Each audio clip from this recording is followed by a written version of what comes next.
Welcome back to Inside Games, the only show brave enough to call Sony out. That's right. No one else has done that. Now that I think about it, somebody else has probably done this. YouTube and oh my God. All right. We gotta switch it up. We gotta switch it up. Sony made some really cool but very confusing moves this week. Not necessarily bad ones, just very confusing ones. So in the same week that Xbox brought EA Play to PC Game Pass, pretty sweet move, lots of games and all that stuff, Sony dedicated to VR and bought an esports tournament. To be fair to Sony, PSVR was a great experience, it really was, and Evo is an esports institution. But those are pretty puzzling investments given that both of those particular lines of business, virtual reality platforms and just Evo as an event, have both plateaued pretty hard in terms of sales and viewership respectively. So that leaves us questioning the business sense of these moves, even if they're good news in general. They are. First off, Sony showed us a look at next-gen PlayStation VR this week in a post on the PlayStation blog that focused exclusively on the controllers. Yeah, it sounds pretty great. The controllers do, at least. No specs on the headset, which is pretty important. But the controllers look awesome, yeah. But still, the controllers sound like they'll have all the modern doodads and gizmos, which is, it's important because PSVR had some ground to make up in terms of tech. PlayStation VR used the ancient PlayStation Move controllers, which were from the PlayStation 3 generation. Those controllers first went on sale in 2010. So long ago. And as such, it only tracked in 180 degrees in front of you, while the new controllers, of course, will track in the full 360 degree space. The new controllers will port over some tech from the DualSense controller as well. Haptic feedback will, quote, make every sensation in the game world more impactful, textured, and nuanced. And adaptive triggers will make you really feel like you're, quote, drawing a bow to fire an arrow. But what if I really want to feel like I'm kissing Tifa Lockhart on the mouth? What then, Sony? What are you going to do for me? And if DualSense is anything to go off of, Kiss Tech may not be that far off, really. It's a cool controller, so it's exciting to imagine a VR controller from the same company. But Lawrence, I've heard you had some issues with your control. Actually, lots of people have had issues with those controllers. Yeah, so maybe these controllers will start to drift after a week, and then maybe you'll just have to call Sony and spend an hour and a goddamn half on the phone just so they give you some address in Texas to ship your controller to, and you have to pay for shipping. That's $12, Sony. $12. I'm bummed about it, but it's hard to complain because I actually did get a console, so. We're all playing our most first world violin for you, Lawrence. But at the same time, the controller should work. Back to the controllers, they also support touch detection, the VR controllers, so it'll detect which fingers are resting on the controller. Makes it feel a bit more natural to pick things up, for example. Yeah, the Valve Index similarly tracks touch, though it requires a wrist strap around the back of your hand so that the controllers sort of float in your palms. Oddly, the next-gen PSVR controller doesn't have a strap, so if you removed all your fingers and thumb, the controller would just drop out of your hand, I think. In all likelihood, the final version of the controller would have some kind of strap like that, or it's just not intended that you open your whole hand while you're using the controller. Either way, it seems like it'll be a very long time until we find all that's out. In the post, Sony Platform Planning and Management SVP Hideaki Nishino said prototypes of our new VR controller will be in the hands of the development community soon, meaning game development hasn't even begun for Sony's next VR platform. Yeah, that likely means late 2023 at the absolute earliest for next-gen PSVR. Probably much later than that, even, to be honest. Yeah, that's fine. Getting a VR add-on sounds silly when you can't even find the base console, not to mention asking people for another few $100 on top of the 500 bones you got to throw down for a PS5. Even more than that, PlayStation VR didn't exactly set the world on fire during the last generation of consoles either. So the latest sales data we have, which is to say the last time Sony told us how many PSVRs they sold, comes from January 2020. At that time, Sony sold 5 million PlayStation VRs. Sounds like a lot, but it's not great, considering at that time they'd also sold 106 million PlayStation 4s. Yeah, that's not the best attach rate. That's, it's under 4.7%. It's also fairly small install base to try to sell games to if you're a developer. Yeah, compare that to Nintendo's Ring Fit Adventure, which hit 8.68 million in sales in February 2021. The Wii Balance Board, which managed to sell over 30 million units as of January 2012, or even Microsoft's Kinect, which hit 24 million as of February 2013. And those are rough comparisons. Those are all quite a bit cheaper than the $400 PlayStation VR. Also, it's possible PlayStation VR experienced a lift in sales during COVID like nearly every other consumer electronic, but probably not to the tune of tens of millions. It's kind of odd that Sony would decide to do this all again.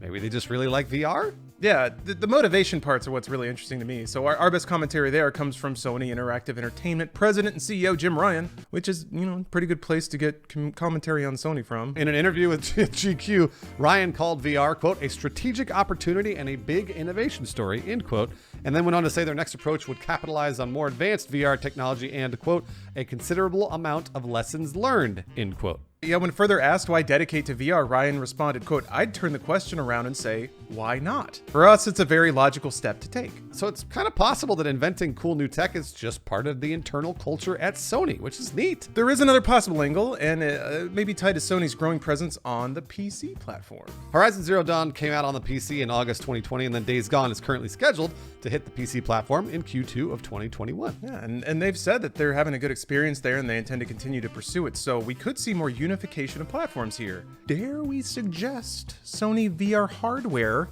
running Sony games on a PC? It's definitely a way for them to find more software sales while tempting developers with a larger install base, the PC platform. Still, gonna file that one under things that make you go,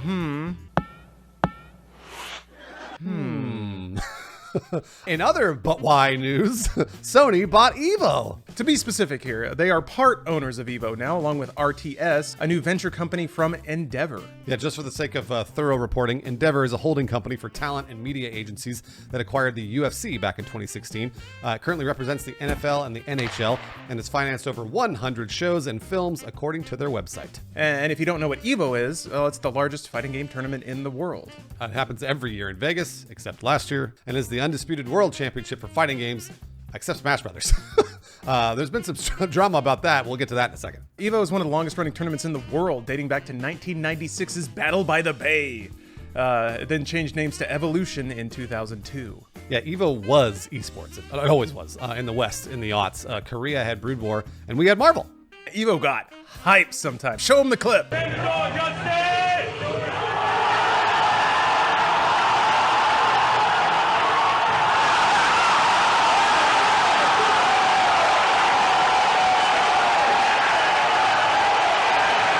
So Evo's an institution, and Sony just bought it with a venture company. The immediate concern, though, is that Sony would just make it a Sony event.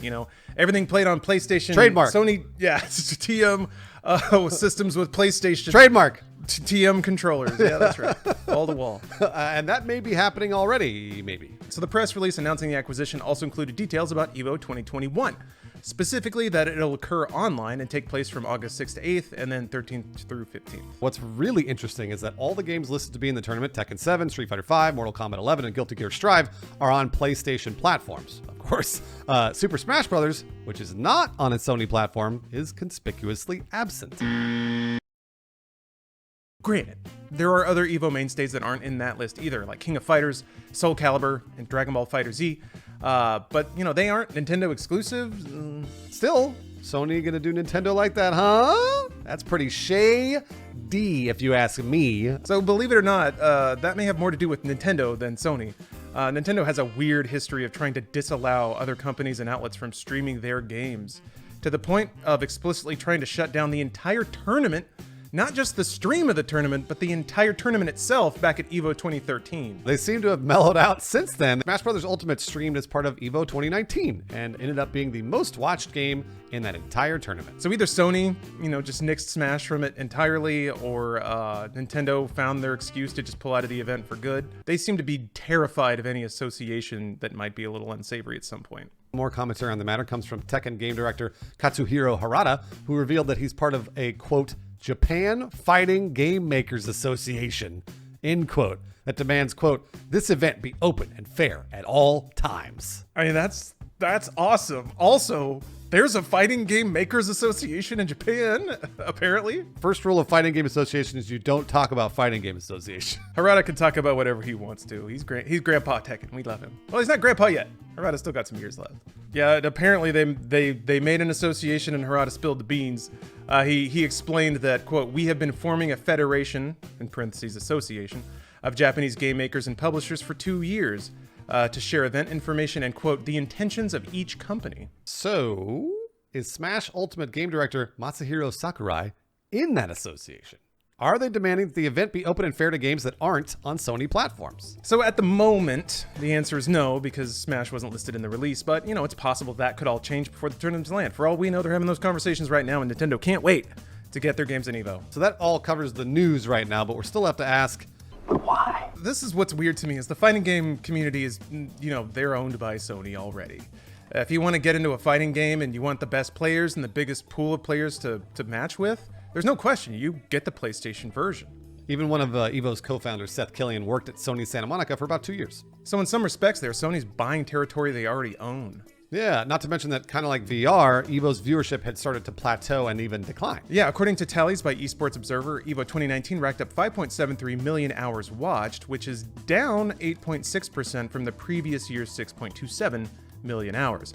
And that's the year that had Smash Bros. Ultimate. Like, that was the big year, the big come-out year for Smash Esports. So even with that lift, yeah, it should have grown, theoretically. So while Evo's an institution and a vital part of esports culture, it ain't exactly bursting with growth potential right now. And then again, Evo itself is in complicated waters, or has been in the recent year. There's been some rough stuff going on. A post in July 2020 accused Evo co-founder Joey Queller of sexual misconduct, which Queller then acknowledged, posting, quote, "I'm sorry, I never meant to hurt anyone. I was young and reckless and did things I'm not proud of. I've been growing and maturing over the past 20 years, but that doesn't excuse anything. All I've been trying to do is become a better person. Once again, I'm truly sorry," end quote.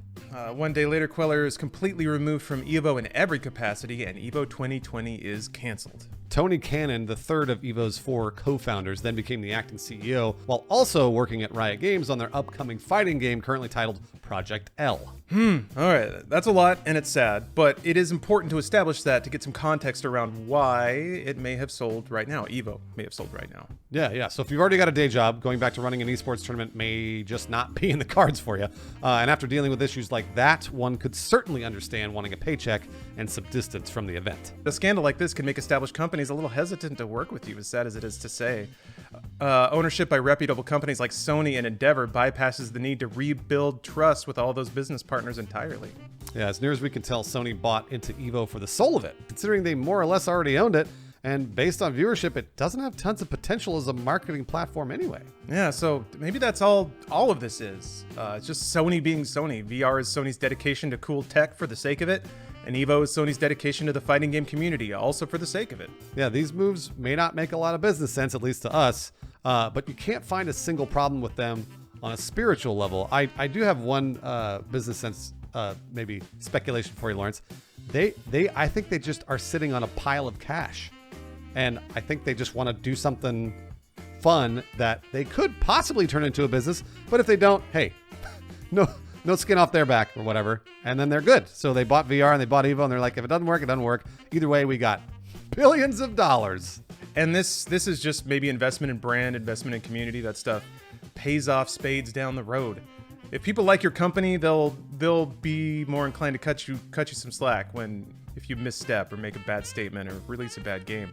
And this concede that for years and years down the road. So there's a lot of value in that. Yeah, I think you might be right. And now we're just left to marvel that somehow it wasn't Nintendo that killed Smash at Evo. I want to see Smash at Evo. Me too. I mean, actually, the 2019 tournament was great. And there was a surprising diversity of characters too. So yeah, we'll hope for 2021.